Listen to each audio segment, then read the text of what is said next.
Baik, Assalamualaikum warahmatullahi wabarakatuh. Perkenalkan, nama saya Muhammad Rifki Ari Priadi dengan NIM 1101223069 dari S1 Teknik Telekomunikasi Fakultas Teknik Elektro. Di sini saya ingin membahas tentang tugas SQL Server yang Mission 2. Jadi, untuk soalnya, tuliskan pernyataan SQL untuk mengambil kapasitas semua departemen. Jumlah total kapasitas departemen. Hasil outputnya seperti ini. Ini gampang banget.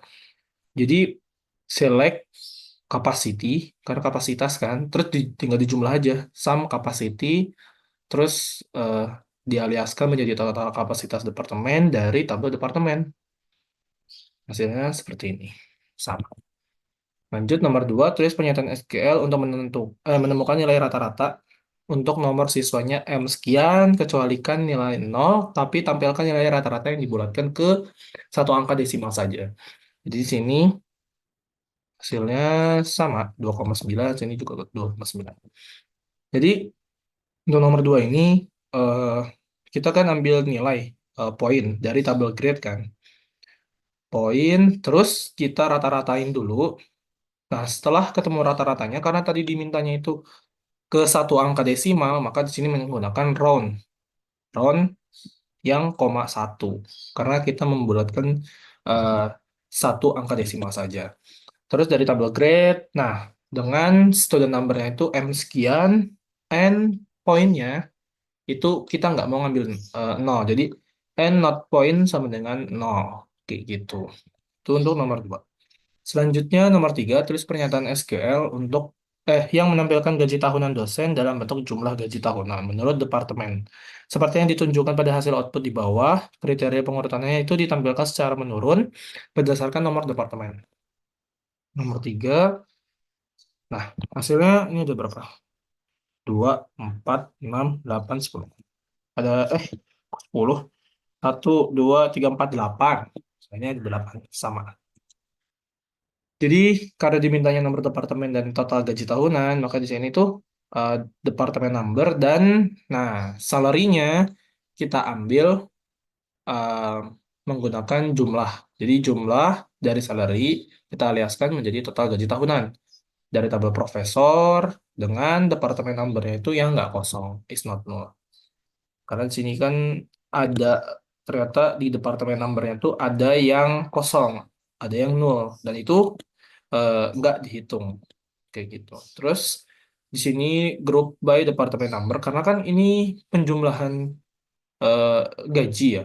Ini kalau misalkan nggak ada group by dia bakal error karena ketika kita jumlahin si salary-nya ini kan nomor departemen yang D059 ini nggak cuma satu kan, ada banyak.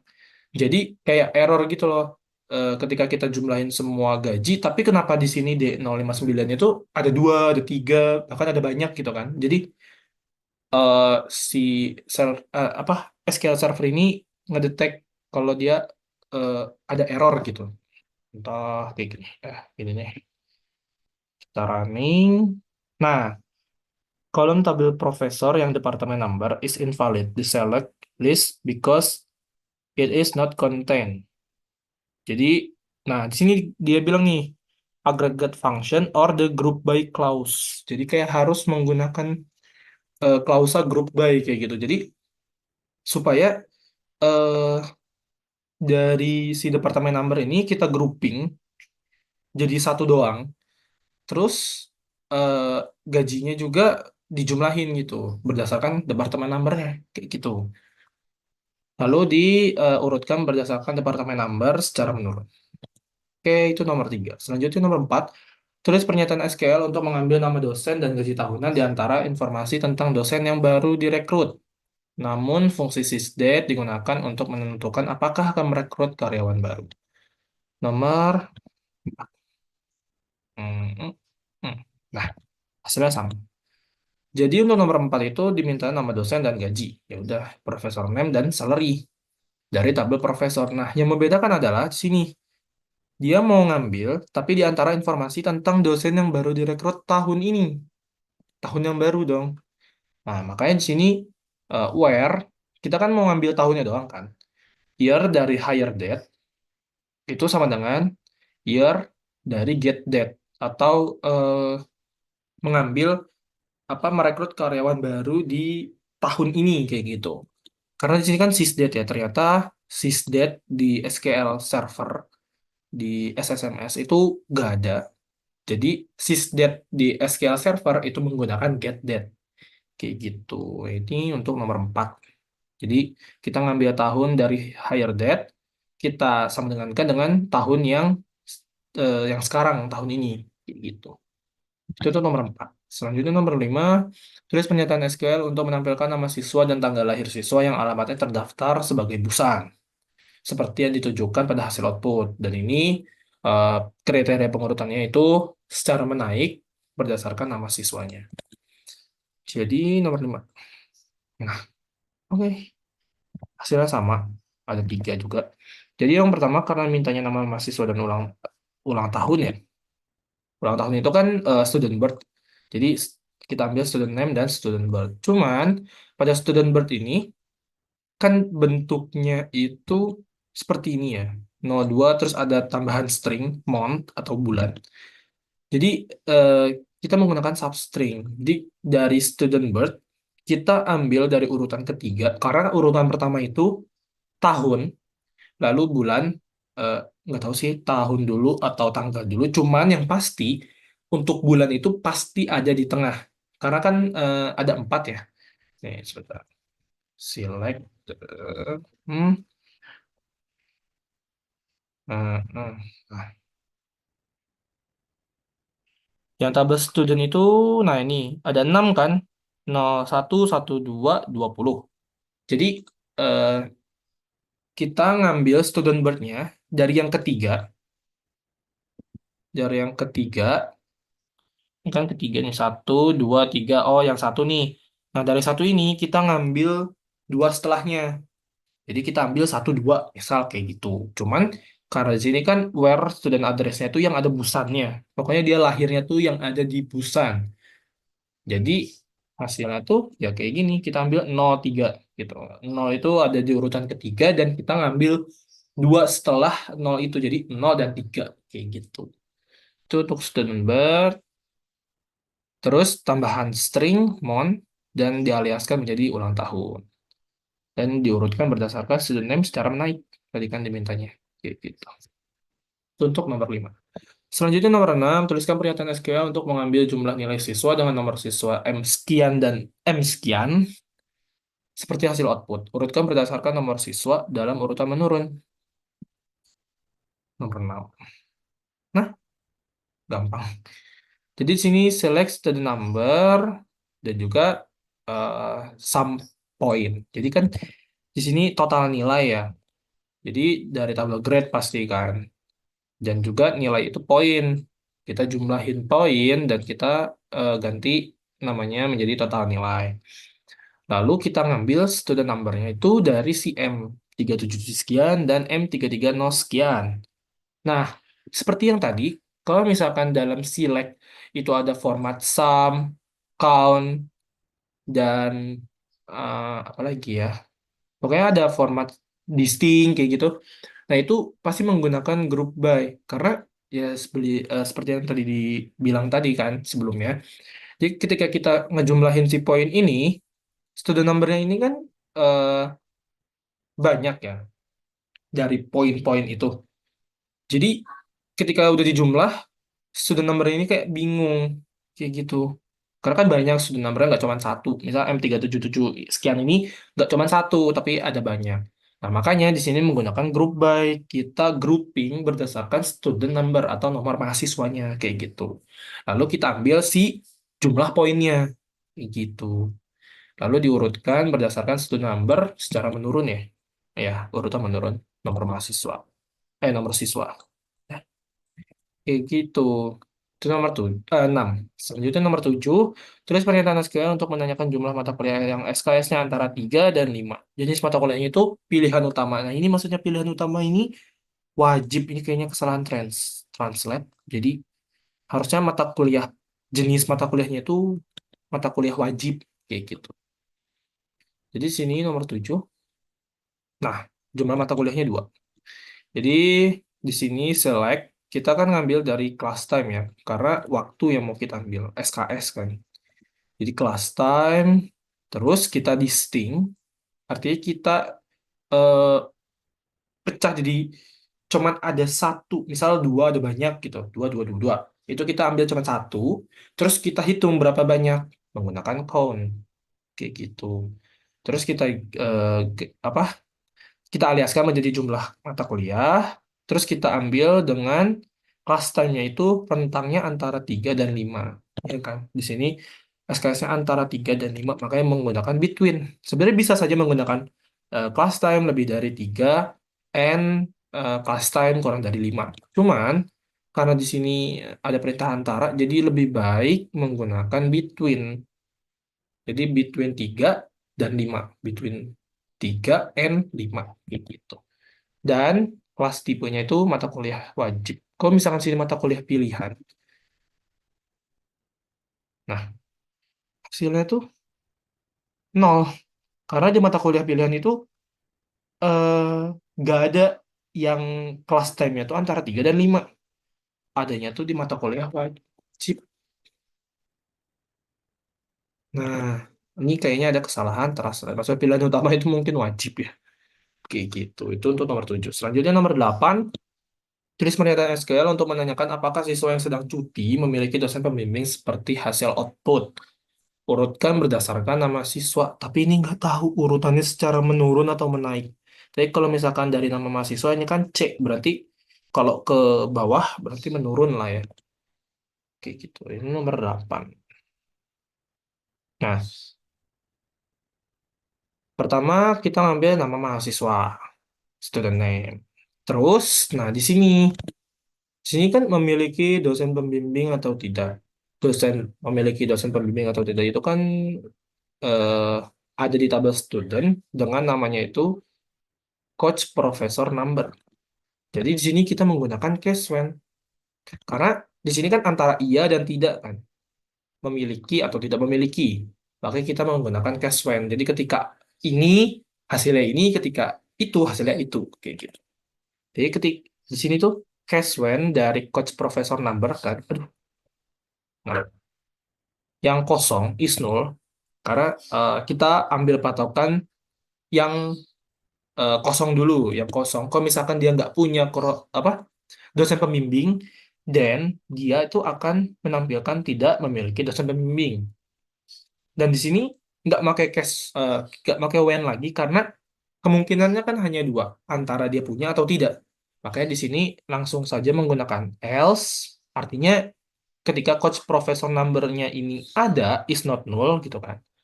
Dia memiliki dosen pembimbing, kayak gitu. Terus di end, dan kita aliaskan menjadi eh, nama header-nya itu memiliki dosen pembimbing atau tidak. Kayak gitu dari tabel student where absensi n-nya Y. Karena kan di sini dimintanya mahasiswa yang sedang cuti. Maka sini absensi n-nya Y atau sedang cuti. Lalu order by student name. Tadi ngomongnya menurun ya? Oh, salah, harusnya menaik. Dari C ke paling tinggi ke Z. Kayak gitu. Dari C, kalau sini sampai S. Kayak gitu. Itu untuk nomor 8. Selanjutnya nomor 9. Tulis mengenai SQL yang menunjukkan jumlah gaji tahunan dan peringkat total gaji tahunan per nomor departemen seperti hasil output. Hasil outputnya kayak gini. Jadi nomor 9 tuh simple, meskipun tabelnya gede. Nah, jadi untuk nomor 9, itu kita ngambil nomor departemen, total gaji tahunan, dan peringkat. Jadi di sini select departemen number, terus jumlah salary, jumlah gaji gitu kan, total gaji tahunan. Nah, di sini ada tambahan yaitu rank karena kita mau ngasih peringkat kan. Dari apa? Dari si jumlah gaji ini kan. Jadi ketika gajinya ini jumlah, terus kita kasih rank ketika ini kan secara menurun ya, descending. Jadi dari yang paling besar ke paling kecil itu eh, urutannya dari satu ya sampai sekian kayak gitu. Jadi di sini tuh rank over ini default jadi rank terus over terus order by apa yang mau kita urutkan gitu kan, yaitu jumlah gaji tahunan, total gaji tahunan. secara menurun. Dan ini dialiaskan menjadi peringkat. Nah, di sini menggunakan rank bukan dance rank. Sebenarnya bisa aja dance rank, tapi kasusnya itu ini angkanya beda semua, nggak ada yang sama. Kalau misalkan di satu dan dua ini hasilnya sama, misalkan 447 sekian, dengan yang kedua ini 447 sekian. Kalau menggunakan rank, dia itu eh, apa peringkatnya itu bakal sama gitu. Misal yang pertama ini misal dari contoh 100 100 100 90 80. Nah, 100 100 itu kalau menggunakan rank dia bakal satu. Nah, yang 90 ini dia bakal ambil jadi tiga karena hitungannya yang 100 kedua itu urutan kedua cuman karena menggunakan rank dan sama maka ditulisnya satu satu dan yang rank kedua itu nggak ada. Jadi langsung ke rank selanjutnya, 3. Kalau misalkan di yang 4 dan 5 itu sama, maka jadi 4 4 kayak gitu kan. Nah, yang selanjutnya misalkan itu bakal berubah bukan 5 tapi jadi 6. Nah, kalau menggunakan dance rank, dia itu misal kayak tadi 100 100 90 80. 100 100 itu tetap menjadi satu satu. Cuman yang membedakan itu ketika di 90 dia bakal ngulang lagi. Bakal ngasih peringkat baru, yaitu kalau 90 jadi 2.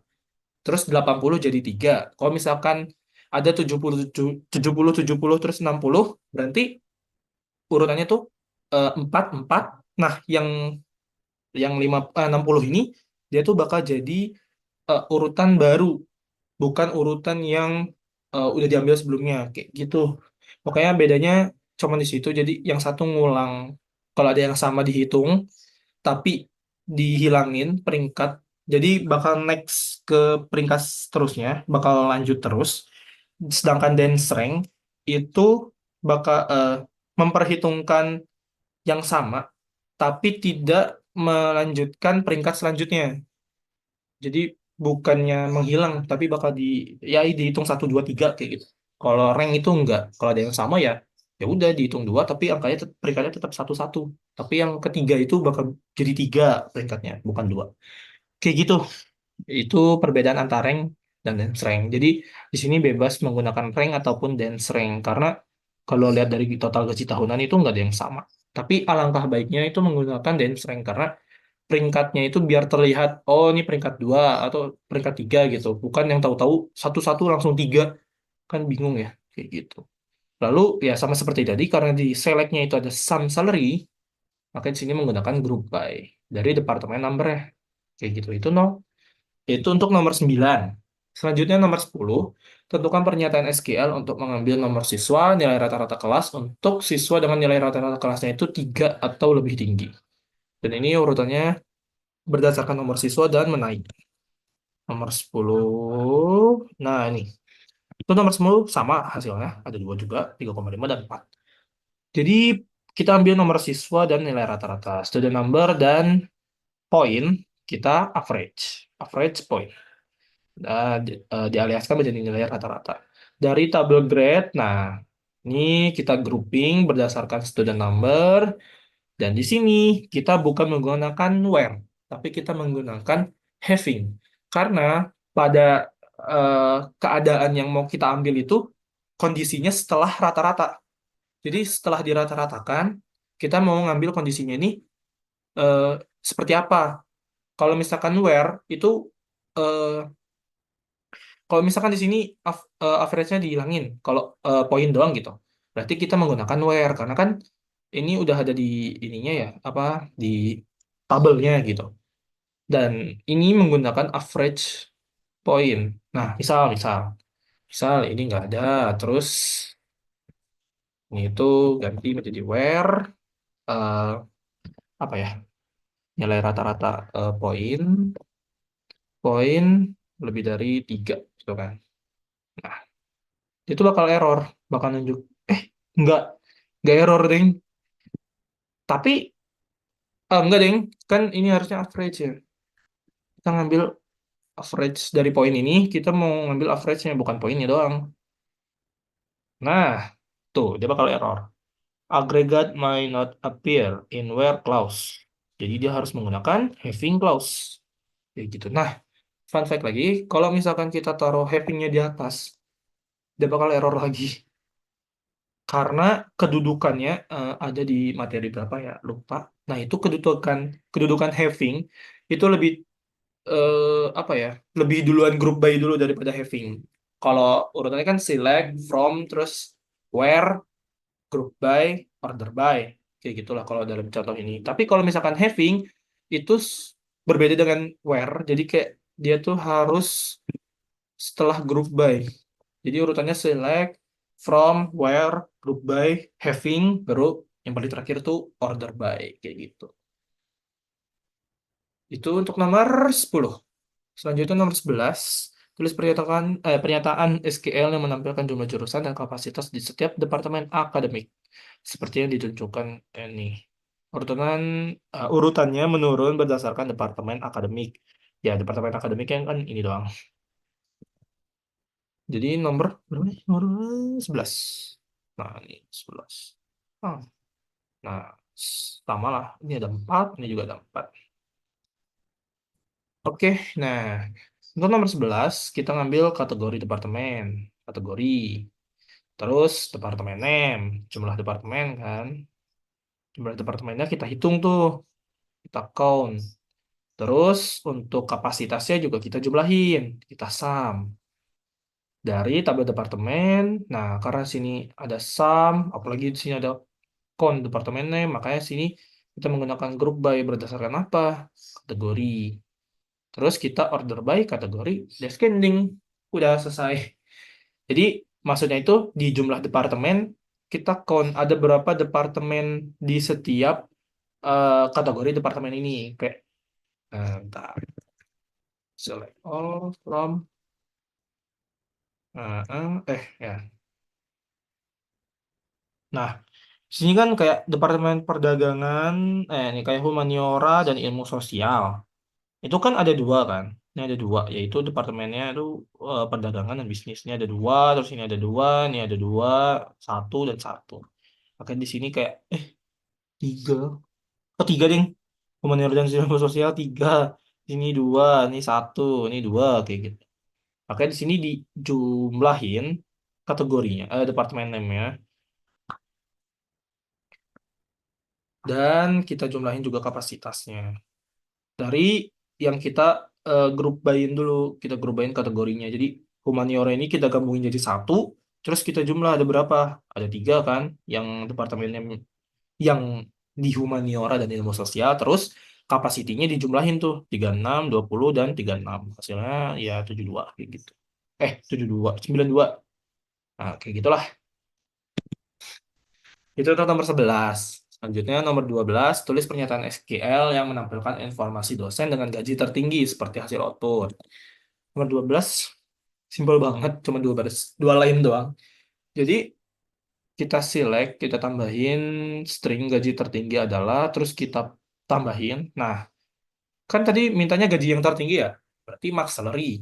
Cuman kalau kita mau gabungin, ini kan string, terus ini juga string. Makanya kita ganti tipe datanya dulu. Ini kan tipe datanya integer salary itu. Terus kita casting jadi varchar, jadi ya string lah, jadi char gitu. Terus kita ya udah, ini bakal jadi satu kesatuan, terus dialiaskan menjadi gaji tahunan dari tabel profesor. Jadinya kayak gini. Nomor 12.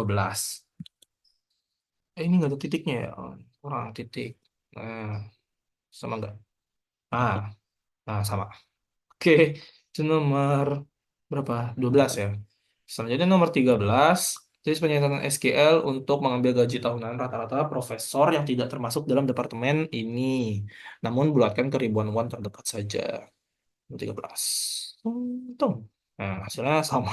Ini ada backslash. Jadi sini juga ngikutin karena harus sesuai dengan output kan. Jadi ya udah. Nah, untuk nomor 13 kita ini sedikit panjang karena memang seperti itu. Pertama, kita kan rata-ratain dulu gajinya, ya kan? Sini kan mengambil rata-rata gaji tahunan dari profesor kan. Jadi average salary. Jadi kita rata-ratain dulu si gajinya, terus kita bulatkan ke min 3. Karena bulatkan mana sih? ke ribuan one yang terdekat kan. Karena ribuan itu, kenapa sini min 3? Karena kita ambil dari yang paling belakang. Terus dari yang paling belakang, kita hitung mundur ke belakang. Karena min 3 kan, min 3 itu kan berarti kalau dari paling belakang satu 2 3 ya ini yang dibulatin gitu kan. Yang selanjutnya, nah itu bakal jadi ribuan kayak gitu. Kalau misalkan sini, misal min 4, dia tuh bakal jadi ya beda dari yang ini. Tuh. Dia kayak ambil nol nol nol nol. Nah, dari yang nol ini, tadi kan 9 kan, dibulatin ke depan jadi satu kayak gitu. Maka sini kan mintanya ribuan terdekat kan, jadi ya udah min 3 hasilnya kayak gini. Terus dari tabel profesor dengan departemen numbernya tuh yang bukan D047 dan D055. Deh, hasilnya kayak gini. Itu nomor 13. Selanjutnya nomor 14, tuliskan pernyataan SQL untuk mengambil jumlah siswa yang sedang cuti dari jumlah total siswa. Nomor 14. Ada 7. Sama. Dah. Jadi untuk ini ini juga gampang. Jadi kita kita menghitung absen CN-nya ada berapa. Kita hitung kan, kita count, tapi berdasarkan apa? Absen CN-nya yang cuti. Jadi ketika absen YN-nya Y, terus kita hitung ada berapa. Oh, ada 7 ternyata. Terus kita aliaskan kan, headernya menjadi jumlah siswa yang cuti dari tabel student. Dah, kayak gitu untuk nomor 14. Selanjutnya nomor 15. Huruf pertama nomor mahasiswa menunjukkan jenis kelamin. M, laki-laki, W, perempuan. Tulis penilaian SQL yang menampilkan nomor mahasiswa, nama mahasiswa, dan jenis kelamin untuk siswa dengan nama belakang Kim sebagai hasil output. Nah, ini urutannya itu berdasarkan nomor siswa secara menurun. Kalau ada dua, ini kan ada dua kemungkinan antara M laki-laki dan W perempuan. Ini pasti menggunakan case when. Sebenarnya nggak case when doang. Bisa juga menggunakan decode, cuman saya eh, apa lebih familiar menggunakan case when. Kayak gitu. Jadi select ngambil, oh ini belum dijalanin. Nah, hasilnya sama lah. Ini ada 10. Ini juga ada 10. 5 cowok, 5 cewek. Jadi di sini ambil student number kan, nomor mahasiswa. Terus student name, nama mahasiswa. Terus di sini case when dari student number. Nanti kan mintanya ketika dia M, makanya sini student numbernya itu like M, yang depannya M, dia bakal jadi male atau laki-laki. Kan hanya ada dua kemungkinan yang depannya itu antara M atau W. Nah, antara M atau W. Makanya di sini langsung menggunakan L saja. Kalau bukan M, dia bakal jadi female. Kayak gitu. Dan kita N, dan kita aliaskan menjadi ini jenis kelamin. Jadi kayak bikin tabel baru, menggunakan case when, terus kita namain jenis kelamin. Kayak gitu. Bukan tabel baru, row baru. Ya, inilah. Tambahin ini. Gitu. Dari tabel student, terus where student name. Nah, yang Kim, yang depannya Kim, ya kan? Nah, dengan nama belakang Kim. Nah, kalau di Korea kayaknya nama belakang itu jadi depan deh. Makanya di sini yang depannya Kim kayak gitu. Terus absen CN-nya itu yang nggak cuti. Karena di sini dia mau mengambil ya kalau misalkan sini nih ini nggak ada. Dia bakal jadi nambah tuh 12. Karena ada dua mahasiswa dengan nama Kim ini yang sedang cuti. Karena kayaknya kalau dari kasus ini dia mau ngambil mahasiswa yang aktif buat diambil datanya. Makanya ini jadi 10 ada 10. Ini yang aktif semua. Lalu order by sudah number udah menurunkan desktop. Dah, itu untuk nomor 15 dan itu nomor terakhir dari mission 2. Mungkin itu saja penjelasan tugas mission SQL Server yang kedua.